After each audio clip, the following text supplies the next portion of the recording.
Right. Shekhar Reddy గారు, మీరు వినే ఉంటారు లోకేష్ గారు మాట్లాడినటువంటి భాష. జగన్మోహన్ రెడ్డిని వాడు వీడు అనడంతో పాటు ఒక సైకో అనడం, ఏం పీకావు నువ్వు అనడం, ఇవన్నీ ఏంటి కారణం? అదే సమయంలో వెంటనే మళ్ళీ పవన్ కళ్యాణ్ కూడా దాన్ని కంటిన్యూ చేస్తున్నట్టుగా పవన్ కళ్యాణ్ కూడా బయటికి రావడం ఆయన ఈ మధ్యకాలంలో కనపడలేదు ఎక్కడ.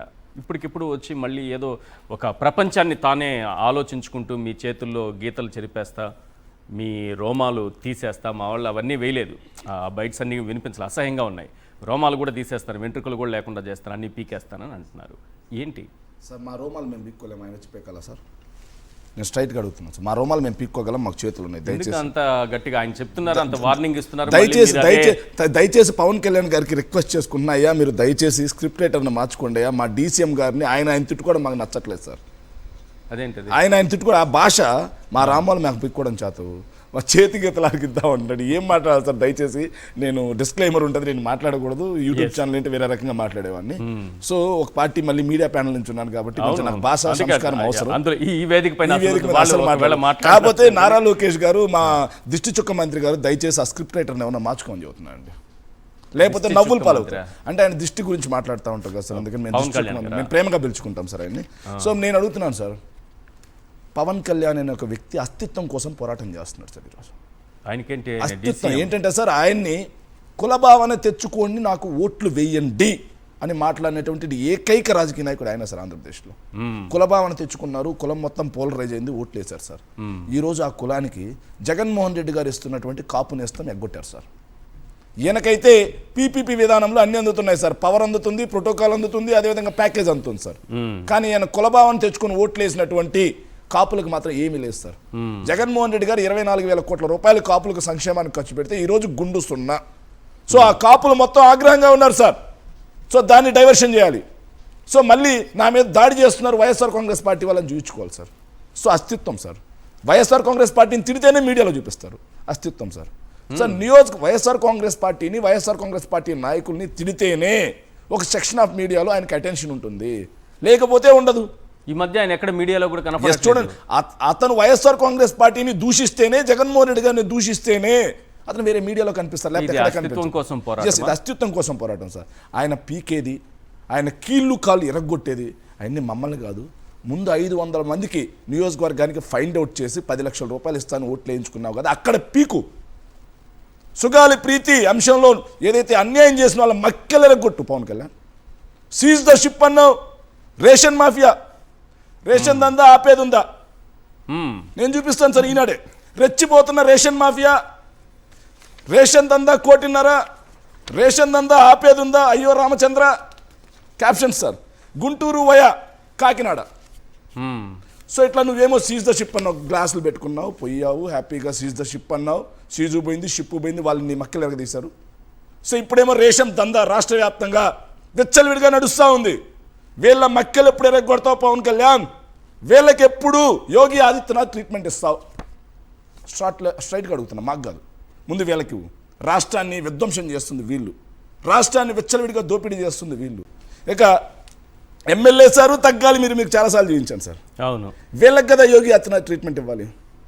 అధికారాన్ని అడ్డు పెట్టుకుని విచ్చలవిడిగా ప్రజాధనాన్ని దోపిడీ చేస్తున్నటువంటి వ్యక్తులకు కదా నువ్వు యోగి ఆదిత్యనాథ్ ట్రీట్మెంట్ ఇవ్వాలి సార్. ఇంకోటి, ఇది బాగుంటుంది సార్, మైనింగ్ మాఫియా, ఇసుక దోపిడీ, లిక్కర్ మాఫియా. ఇక్కడ చూడండి సార్, ప్రాస కూడా భలే రాస్తారు సార్. సీతానగరం అయితే ఆంధ్రజ్యోతి, సీతానగరం ర్యాంపులో చిందేస్తున్న మాఫియా మీ ప్రభుత్వ హయాంలోనే.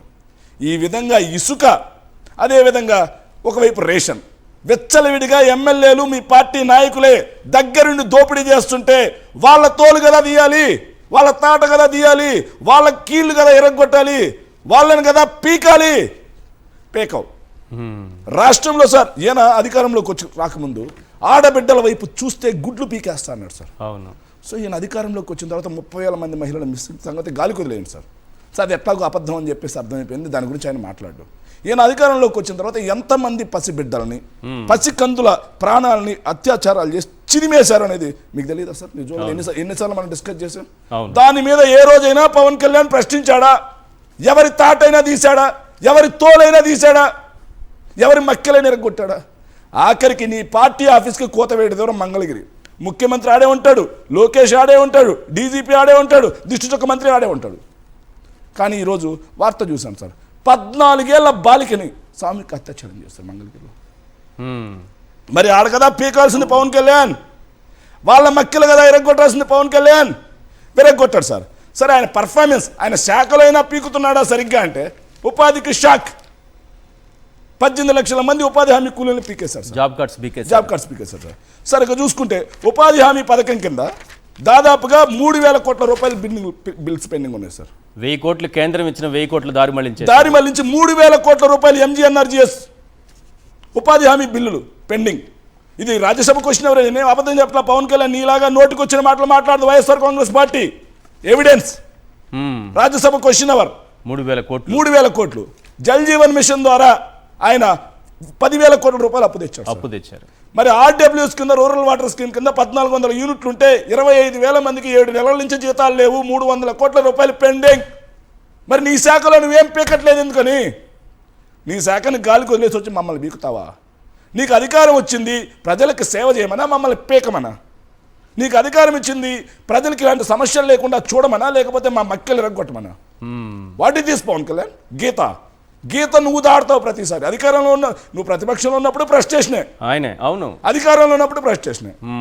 నీలాగా కొడకల్లారా అనే భాష మేము మాట్లాడడం, నీలాగా తోలు తీస్తా, తాట తీస్తా, మక్కలు ఎరగొడతా, బట్టలు ఇప్పేస్తా, చేతి గీతలు అరగదీస్తా, రోమాలు పీకేస్తా. ఏం సార్ ఆ భాష? సిగ్గుపడతా ఉన్నా డిప్యూటీ సీఎం మా రాష్ట్రానికి అయినట్టుగా అలాంటి మంత్రి. సో ఇంకోటి లోకేష్ జోలికి వద్దాం సార్. ఆయన సకల శాఖ మంత్రి, ఏదైతే డిఫాక్టో సీఎం అంటాం కదా sir, shadow CM, de facto CM. కానీ ఆయన శాఖను ఆయన పీకడం చేత కదా సార్, మమ్మల్ని పీకుతాడంట సార్.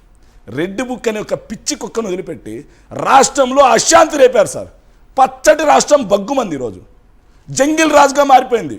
జగన్మోహన్ రెడ్డి గారు నాడు నేడు స్కూల్స్, నాడు నేడు హాస్పిటల్స్ అంటూ రాష్ట్రాన్ని అభివృద్ధి పరంలో ముందుకు తీసుకెళ్తే ఈయన మాత్రం రెడ్ బుక్ అని చెప్పి తిరోగమనంలో జంగిల్ రాజ్ చేస్తూ ఉన్నారు, పల్లెల్లో విద్వేషాలు రేకొట్టిస్తూ ఉన్నాడు.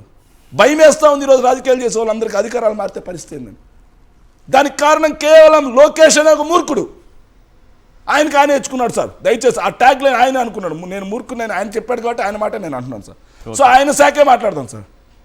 నీ యొక్క అసమర్థత వల్ల స్కూల్స్లో 4 లక్షల మంది డ్రాప్ అవుట్స్. జగన్మోహన్ రెడ్డి గారి ప్రభుత్వం ఎంతో పోలిస్తే యూడైస్ 4 లక్షల మంది సార్. జగన్మోహన్ రెడ్డి గారు దిగిపోయాడు ఆయనకు sir. Government schools pre primary and 12th class వరకు 40,50,000 మంది స్టూడెంట్స్, 40,50,116 మంది స్టూడెంట్స్ గవర్నమెంట్ స్కూల్స్తో చదివేవాళ్ళు సార్. మరి ఈ సంవత్సరానికి వస్తే ఇది యూడైస్ కేంద్ర మానవ వనరుల శాఖ సార్, 36,40,000 మంది సార్. అంటే దాదాపుగా 4,10,000 మంది స్టూడెంట్స్ డ్రాప్ అవుట్స్ అయ్యారు. నీ శాఖలో స్కూల్స్ నాడు నేడు నిర్వీర్యం చేసి పడే సమయం తెచ్చింది. అమ్మఒడి కనిపెట్టిన వ్యక్తి అక్కడ మంత్రిగా ఉన్న అంత డ్రాప్ అవుట్సా సార్? వాళ్ళు వినేవాడు ఉండాలి కానీ ఏదైతే చైనాలో వాల్ చంద్రబాబే కట్టించాడని చెబుతారు, ప్యారిస్లో ఉన్నటువంటి టవర్ లోకేష్ బాబే కట్టించారంటారు, ఆఖరికి ఈజిప్ట్లో ఉన్న పిరమిడ్స్ ఉన్నాయి కదా సార్, అవి కర్జూర్ నాయుడు కనిపెట్టాడంటారేమో సార్. ఆయన కట్టించారని చెబుతారు, వినేవాడు ఉండాలి. ఏంటి సార్ ఈ కర్మ? అమ్మఒడి ఎవరు కనిపెట్టింది, అమ్మఒడికి సృష్టికర్త ఎవరు అనేది ఎవరికి తెలియదు ప్రజలకి. ఎవరిని మోసం చేద్దామని ఇలా అబద్ధాలు. సో చెప్పుకునే మాత్రం పెద్ద పెద్ద గొప్పలు సార్. ఇది మోడీ తర్వాత వారసుడని చెప్పుకుంటారు సార్. కానీ సొంత శాఖలో ఆర్ఓ ఆఖరికి సార్ మన దారుణం ఏంటంటే సార్, జగన్మోహన్ రెడ్డి గారు పిల్లలు ఎవరు కూడా ఇబ్బంది పడకూడదని చెప్పేసి బాత్రూమ్స్ కట్టించడం కాకుండా ప్రతి ఒక్కరికి ఆర్ఓ ప్లాంట్స్ కూడా పెట్టించారు సార్ డ్రింకింగ్ వాటర్కి. వాటిని మెయింటెనెన్స్ సరిగా చేయక అవి చెడిపోయి వాటర్ కంటామినేషన్ పిల్లలు చనిపోయిన పరిస్థితి సార్. నీ శాఖలో నువ్వు పీకడం చేత కాదు, నీ శాఖను నువ్వు పీకడం చేతగా వచ్చి మమ్మల్ని పీకుతావా? ఏం పీకుతావు లోకేష్? ఏం పీకుతావు? ఎంతమందిని పీకుతావు? ఆయన భాష వాళ్ళకే పరిమితమైన భాషను మీరెందుకు ఉపయోగిస్తారు? వాళ్ళ పీకడం కోసం కాదు కదా రాష్ట్ర ప్రజలు అధికారంలోకి ఇచ్చింది. మమ్మల్ని పీకడం కోసం అధికారం ఇచ్చారా? కాదు కదా. నువ్వు ముందు నీ శాఖను సరిగ్గా వెలగబెట్టు, తర్వాత మమ్మల్ని పీకుదు. రైట్.